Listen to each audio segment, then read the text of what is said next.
My name is Adam. I have always enjoyed nature and also really loved to go camping. A few friends of mine and I had been planning a trip to West Virginia. Those mountains were supposed to have a real draw, promising an adventure unlike any other. We stumbled upon this supposedly hidden spot online, a secluded trail nestled amid some dense woods that lead to a great summit spot, and we decided to gear up. Before our departure, a buddy from home, Paul, was telling me tales about people living in the mountains, stories I'm sure he was making up to add some thrill to our journey. I laughed it off, brushing it away as campfire chatter with nothing behind it. My friends Sarah, John, Mac, and I are bonded by our shared love for the outdoors. Packing our gear, anticipation danced in our hearts as we hit the road, eyes set on the mountains of West Virginia. It was a long way from our homes in upstate New York. The drive as we got closer seemed unending, the roads twisting and turning. But as the sun dipped low, painting the horizon with an array of colors, we arrived. A serene clearing embraced by huge, dark trees. Setting up camp became a chorus of laughter, the clinking of gear, and the crackling of a freshly lit bonfire. The setting seemed tranquil, yet the towering trees were mysterious, as if they were harboring secrets. As it got darker, we gathered around the warmth of the fire.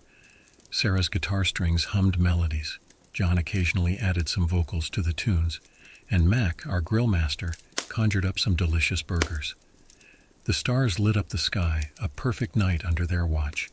But amidst the shared laughter and camaraderie, an unsettling feeling gnawed at me as I thought back to the stories Paul had told me before we left home. An unease that lingered like a shadow over the serenity of the forest.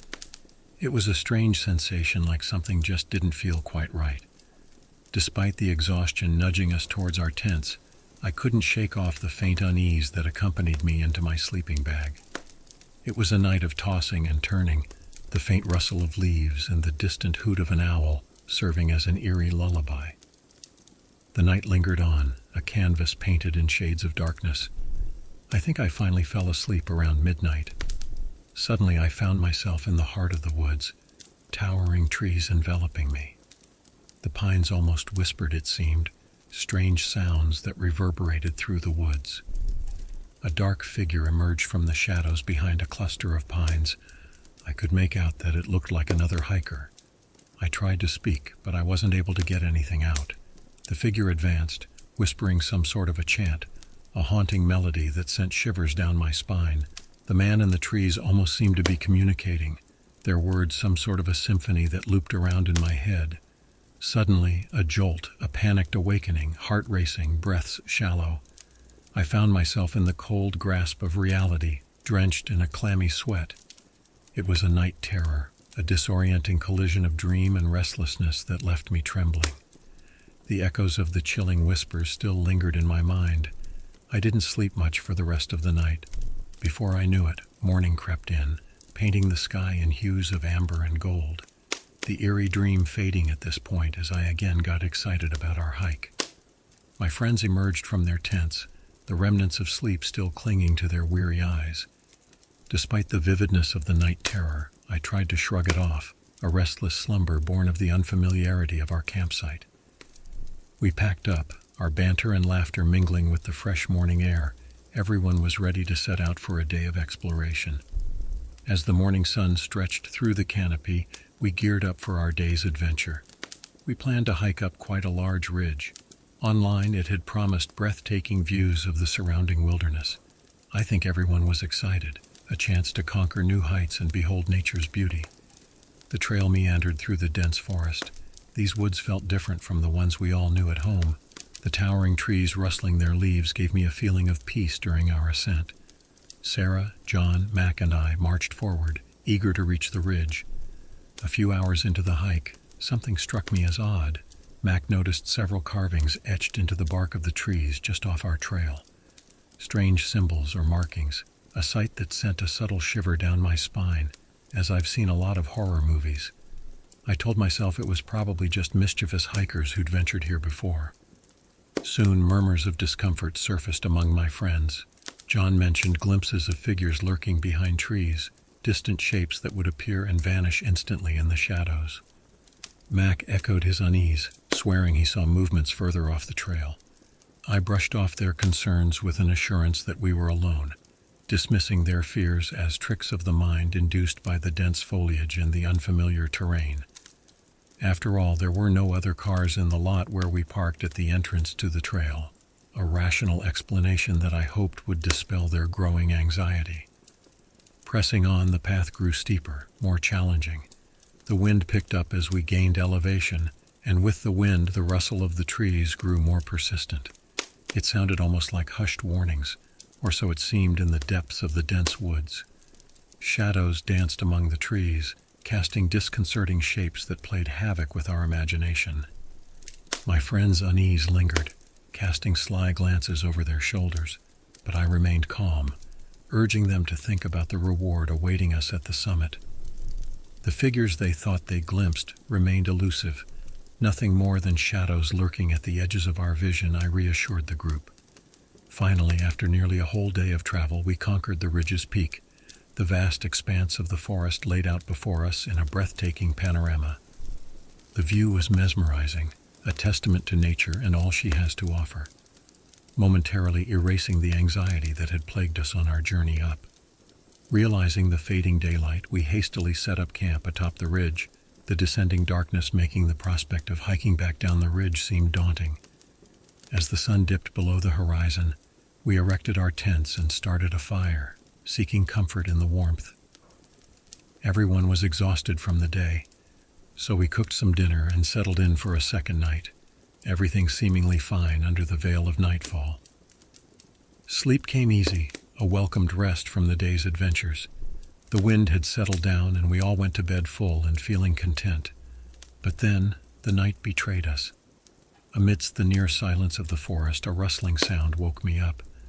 Groggy and disoriented, I ventured outside the tent, drawn by the strange sound that cut through the quiet. My heart pounded against my chest as I emerged into the darkness, the flickering fire casting eerie shadows on the woods. And then an inexplicable horror unfolded before my eyes. It was Mac, naked and suspended from a nearby tree, his lifeless form swaying gently in the breeze. I pinched myself, but this time it was no night terror. This was real. Panic gripped me, freezing me in place as terror clawed its way into every ounce of my being. My voice caught in my throat as I stumbled backward, frantically waking the others, urging them to witness the gruesome scene outside our tents. Their faces mirrored my shock and disbelief as they gazed upon the ghastly sight. A shiver of terror coursed through our veins as the realization sunk in. There was someone out here, someone who had infiltrated our sanctuary, twisted and dark, wreaking havoc in the heart of our camp. In a desperate flurry of whispers, we debated our options, our thoughts muddled by fear and disbelief. Helplessness washed over us, the gnawing realization that there was nothing we could do at that moment to bring our friend down from that tree. Fueled by primal instinct and the urgency of survival, we reached a grim consensus: to leave, to flee the darkness that was trying to swallow us, and go get help. The forest that only hours ago offered peace and tranquility now concealed an unseen malevolence that threatened our very existence. With trembling hands and racing hearts, we hastily packed our essentials and left everything else.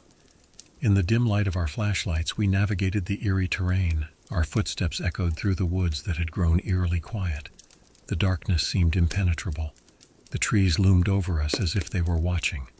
Our only goal was to escape, the unspoken vow to survive this nightmare and seek help. The image of Mac branded into my mind, a constant reminder of the lurking evil that had shattered our peaceful retreat. As we stumbled down the mountain faster and faster, the tangled roots and underbrush becoming increasingly hazardous, a gut-wrenching snap tore through the night. Sarah had fallen victim to a crude hunting trap, the twisted wire clamping around her leg, immobilizing her with excruciating pain. Panic seized us once more, our desperate escape from the woods disrupted by this cruel homemade contraption.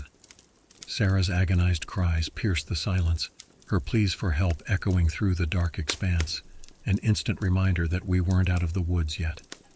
Terror gripped John and I. We were frozen in horror as we struggled to comprehend the sheer malevolence that had been unleashed upon us. The wind began to pick back up, the forest seemingly more alive, each shadow concealing an unseen threat, each rustle an ominous prelude to another horror. Struggling to think straight in sheer panic, we fought to free Sarah from the grasp of the trap. This cruel mechanism that held her captive, what was this all for? The twisted metal refused to yield, Sarah's cries of pain a haunting soundtrack to our efforts. Time blurred as the night dragged on, the darkness was relentless. With sheer determination and a surge of adrenaline, we finally managed to release Sarah from the trap. Her mangled leg was a sight that I wouldn't wish anyone to see with their own eyes. In the fractured moonlight, we supported Sarah's weight, our pace slowed by the added burden and the treacherous terrain that seemed to conspire against us. Fear gnawed at our heels, urging us to move as fast as we could. With each step, the forest seemed to close in on us. The air was thick with uncertainty, and our senses heightened to the looming threats that lurked beyond the shadows. The need to help Sarah fueled our desperate flight through the oppressive darkness. Her cries and the image again of Mac, I couldn't get out of my head. The night's horrors served as a reminder of the evil that had overtaken any feeling of peace in these woods. But we still had to get out. Neither John nor I spoke, but I know we must be thinking the same thing. The chilling realization dawned upon us. This wasn't some figment of imagination or a mere coincidence. There was something very real in these woods. With Sarah supported between us, we pressed forward, our nerves taut and senses on high alert. The gravity of our situation sunk deeper with every step, our hearts echoing the desperate rhythm of our flight from the still unknown evil that stalked us. In the darkness, a sudden gut-wrenching cry shattered the night. An arrow struck John in the upper left back. His agonized scream sliced through the air, rendering me frozen in horror as he collapsed to the ground, the sinister assailant now closer than ever. I stood there, paralyzed by terror and helplessness. Reality slammed into my consciousness. There was nothing I could do for John and Sarah by myself. With fear as my only companion left, I was forced to make a decision, a choice born of survival instinct. I ran. My legs, driven by sheer terror, carried me down the treacherous slopes, each stride a frantic bid to escape from whatever was tormenting our group. I ran so fast that the forest became a blur, a maze of twisted branches and shadows, blurred in my frantic dash for life. The rising sun began to paint the horizon in faint hues, a contrast to the horrors that had unfolded in the darkness of the night.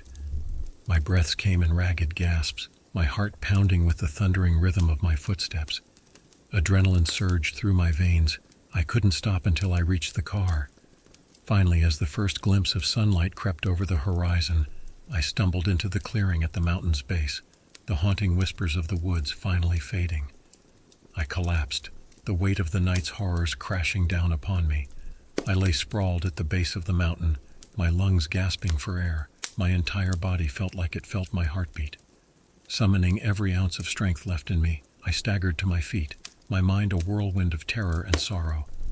I finally got to my car and drove as fast as I could to the police station in a nearby town, my voice trembling as I recounted the entire ordeal that had befallen the group. Rangers were swiftly dispatched, and we hurried back up the mountain to find my friends, my heart heavy with dread and despair. But as we reached the spot where I left Sarah and John, a bone-chilling truth unraveled. There was no trace of my companions, no sign of the harrowing ordeal or any struggle. The wind picked up and it started to rain. One of the rangers began telling me how many people go missing in these woods every year.